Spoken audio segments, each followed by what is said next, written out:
A single dad sees someone vulnerable. She's drunk. She's powerful. She's a CEO. He could walk away. Most people would. But he doesn't. He takes responsibility. He gets her home safely. Doing the right thing doesn't always come with applause. In fact, most of the time, it comes with silence. No clapping. No recognition. No one pulling you aside to tell you that you handled it well. You act, and the world just keeps moving as if nothing important happened. That silence can feel heavier than criticism, because at least criticism acknowledges your existence. Silence makes you question whether your choice mattered at all. From a young age, we're taught a dangerous idea, that good behavior is rewarded and bad behavior is punished. But real life doesn't follow that script. In the real world, doing the right thing can make people uncomfortable. It can expose their laziness, their selfishness, or their fear. And when your actions highlight what others avoided, the response isn't applause, it's distance. People step back. They look away. Some even resent you, not because you did something wrong, but because you did something they didn't have the courage to do. There's also the quiet cost of responsibility. When you choose what's right, you're often choosing inconvenience. You're choosing to slow down when everyone else is rushing. You're choosing to care when apathy would be easier. That choice rarely feels heroic in the moment. It feels heavy. It feels lonely. And it feels unfair when no one seems to notice the weight you're carrying. Sometimes, doing the right thing actually makes your life harder. It can cost you time, money, opportunities, or relationships. You might be misunderstood. You might be questioned. You might even be blamed. And that's the moment when your values are tested. Not when things go well, but when they don't. Not when people praise you, but when they doubt you. That's when you find out whether your integrity is real or just something you perform when. It's convenient. The hardest part is resisting the urge to explain yourself. When there's no applause, the instinct is to seek validation, to make sure someone knows your intentions were good. But the need for recognition can quietly poison the very thing that made your action meaningful. Doing the right thing loses its power when it's done to be seen. True integrity means acting in alignment with your values even when no one is watching, even when no one will ever know the full story. Over time, this kind of quiet consistency builds something deeper than approval. It builds self-trust. You begin to recognize yourself as someone who can be relied on, especially in moments that don't benefit you. That internal certainty becomes an anchor. When doubts creep in, when people question your motives, when outcomes don't go your way, you still have something solid to stand on. The knowledge that you didn't betray yourself. And here's the paradox. Applause, when it does come, often arrives late. Sometimes it comes years later, sometimes indirectly, and sometimes not at all. But the absence of recognition doesn't erase the impact of your choice. Every time you do the right thing without being celebrated, you strengthen a muscle most people never develop. The ability to live with clarity instead of approval. And that strength changes how you move through the world, even if no one ever claps for it. Power can turn kindness into a threat, not because kindness is dangerous, but because it exposes what power is trying to protect. When someone holds influence, status, or control, their greatest fear is not attack, it's vulnerability. Kindness, when offered without expectation, can pierce that armor. It creates a moment where control slips, where dependence is visible, where the illusion of strength is interrupted. And for someone who has built their identity on being untouchable, that moment feels risky. In unequal situations, kindness changes the balance. The person with less power acts from choice, not obligation, and that alone can feel unsettling to someone who is used to being the one in charge. Instead of gratitude, there can be suspicion. Instead of appreciation, there can be defensiveness. The question quietly shifts from, why did they help me, to what does this make me look like?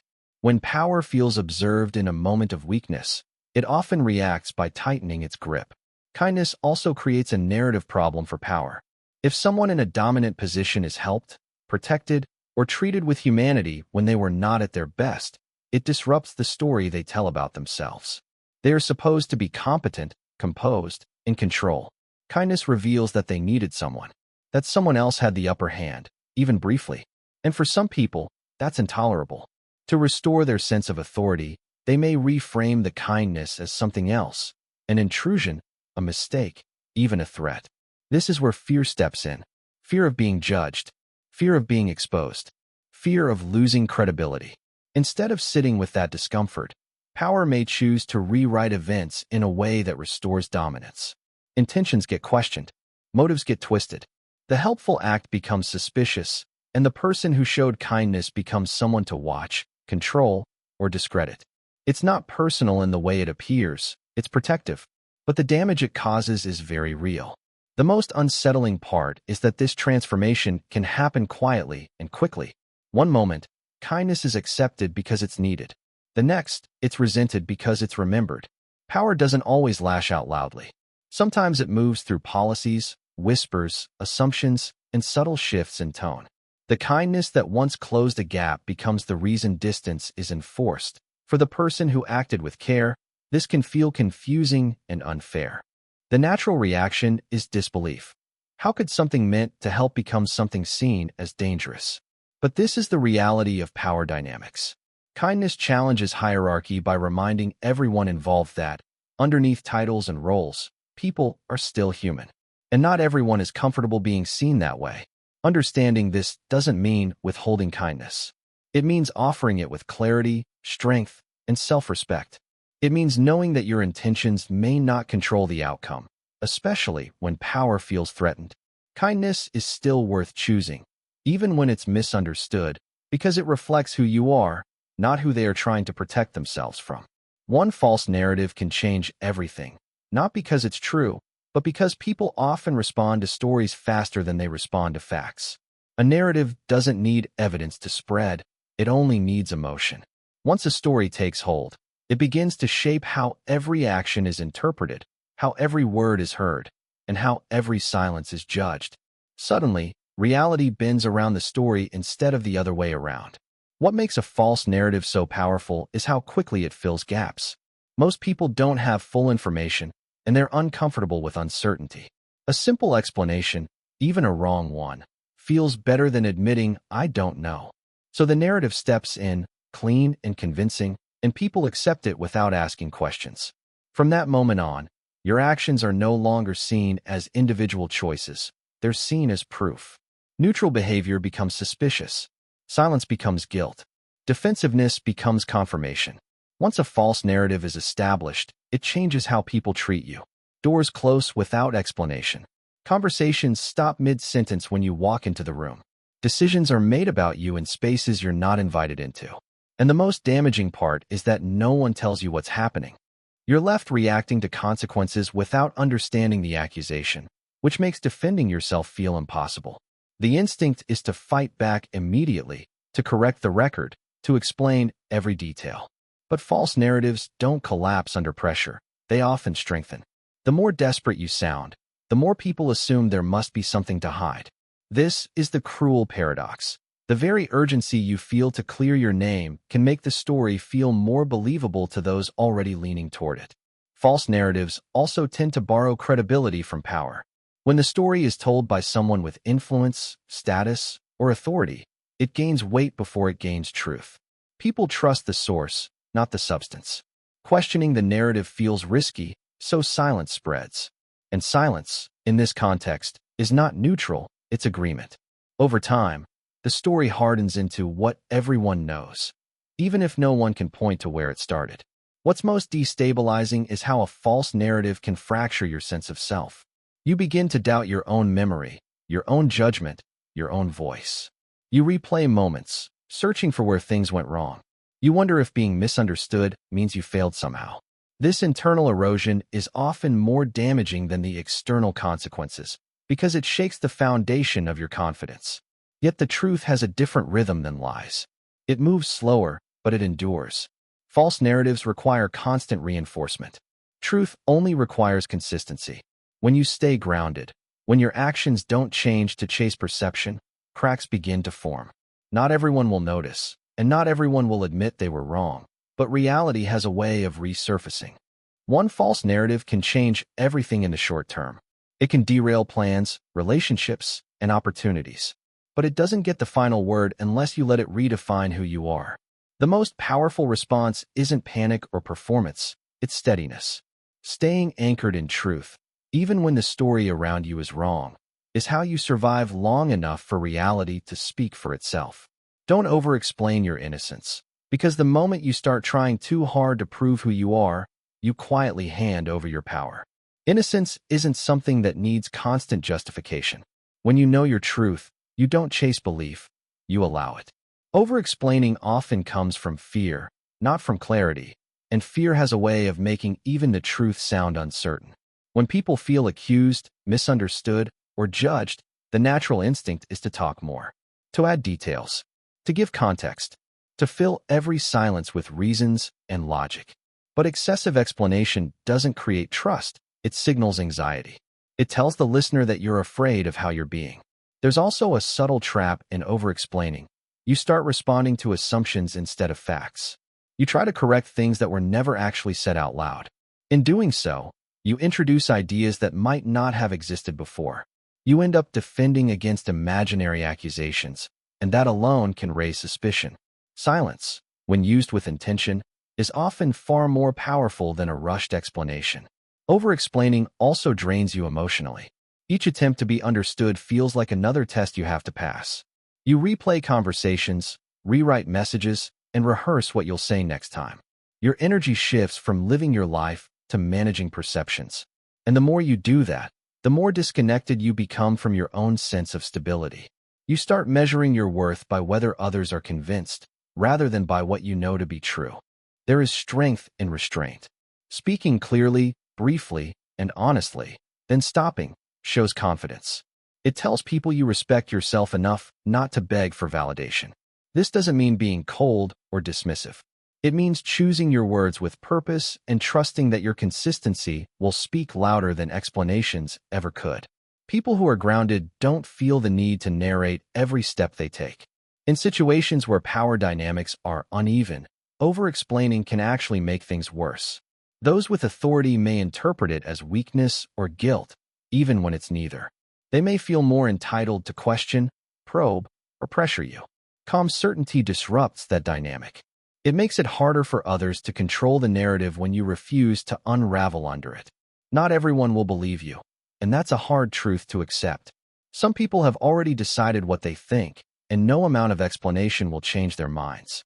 Trying to convince them only pulls you deeper into their version of the story. Stepping back, maintaining composure, and letting your actions remain consistent is often the only response that preserves your dignity.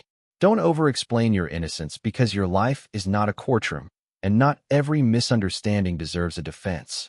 Sometimes the most powerful statement you can make is calm presence, steady behavior, and the refusal to perform your integrity for an audience that may never be satisfied. Character reveals itself under pressure because pressure strips away performance. When things are calm, it's easy to appear patient, ethical, and composed. Anyone can say the right words when there's nothing at stake. But when stress tightens, when consequences feel real, and when the outcome threatens comfort or reputation, the masks come off. What remains is not who we claim to be, but who we actually are. Pressure compresses time and choice. It forces decisions before we feel ready. There's no space to rehearse values or consult an ideal version of ourselves. In those moments, people default to their deepest habits. Some become defensive, looking for someone else to blame. Some become silent, hoping invisibility will protect them. Others lean into honesty, even when it costs them. These reactions are rarely calculated. They're reflexive. That's why they're so revealing. Under pressure, priorities become visible. What someone protects first tells you everything. Is it the truth or their image? Is it people or position? Is it responsibility or control? When stakes rise, values compete with fear, and fear often wins unless character has been built long before the moment arrives. Integrity doesn't appear suddenly in crisis. It's the result of countless small choices made when no one was watching. Pressure also exposes how people treat others when they feel threatened. Some use power to dominate. Some manipulate narratives. Some withdraw care and compassion to preserve advantage. And then there are those who remain steady, who resist the urge to harden or lash out. They may still feel fear, but they don't let it dictate their behavior. That restraint is not weakness, it's discipline. What makes these moments so uncomfortable is that they're irreversible. Once character is revealed, it can't be unseen. You can apologize, reframe, or explain, but the initial reaction lingers in people's minds. They remember who stayed fair, who stayed calm, and who chose convenience over principle. Pressure leaves a record, even when there's no official documentation. These moments are just as revealing internally as they are externally. How you respond under pressure teaches you something about yourself. It shows you where you're solid and where you still need growth. That awareness can be painful, but it's also valuable. It gives you a clear starting point for change, grounded in reality rather than self-image.